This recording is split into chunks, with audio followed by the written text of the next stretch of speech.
हादी एक नन्हा सा बच्चा था। जब रमजान आया तो उसने उम्मी से पूछा, अम्मी, रमजान क्या होता है? अम्मी मुस्कुराएं और बोले, बेटा, रमजान सब्र, नेकी और अल्लाह की खुशी का महीना है।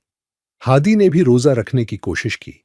सहरी में वो नींद में आंखें मिलता हुआ उठा और बिस्मिल्लाह कहकर खाना खाया।